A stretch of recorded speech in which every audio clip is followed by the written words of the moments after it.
साखर कारखानदारीमध्ये आपला पहिला किंवा दुसरा नंबर असायचा। मात्र आता निसर्गाच्या लहरीपणामुळे आणि पाण्याच्या कमतरतेमुळे आपला क्रमांक खाली घसरलाय, असं शरद पवार यांनी म्हटलंय। पुण्यातील वसंतदादा शुगर इन्स्टिट्यूटच्या 40व्या वार्षिक सर्वसाधारण सभेत ते बोलत होते।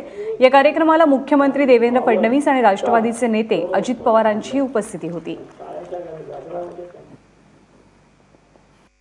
मध्य प्रदेशमध्ये एखाद दुसरा कारखाना आहे आणि बाकीच्या ठिकाणी कारखाने नाहीत, पण जिथं साखर तयार होत नाही तिथे यूपीची साखर जाते, त्यामुळे त्यांना 2 पैसे अधिक मिळतात। आणि तुमची साखर शेजारी कर्नाटक साखर तयार करते, गुजरात तिथे साखर तयार होते, आंध्रमध्ये साखर तयार होते, म्हणजे तुमचे सगळे शेजारी साखर तयार करणारे आहेत। त्यामुळे तुम्ही ज्यादा तयार केलेली साखर इथून तुम्हाला नॉर्थ ईस्टपर्यंत, कलकत्त्यापर्यंत, आसामपर्यंत ही न्यावी लागते आणि त्याच्यामध्ये वाहतुकीचा खर्च तुमचा यूपीच्या पेक्षा अधिक आहे। दरम्यान याच कार्यक्रमात मुख्यमंत्री पारदर्शकतेवरती बोलत असताना त्यांच्या माईकचा अगदी जोरात आवाज झाला। त्यावेळी त्यांनी केलेल्या विधानानं उपस्थितांमध्ये एकच हर्षही पिकला।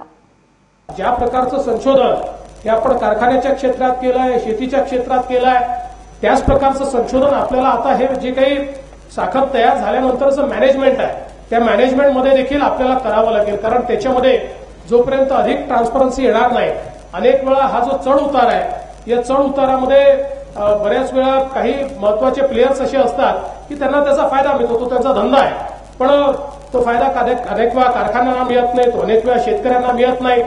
त्यामुळे यातनं आपल्याला अधिक पारदर्शी अशा प्रकारची व्यवस्था, पारदर्शी म्हटल्यावर इतका जोरात आवाज आला, अत्यंत पारदर्शी अशा प्रकारची व्यवस्था ही आपल्याला निश्चितपणे उभी करावी लागेल।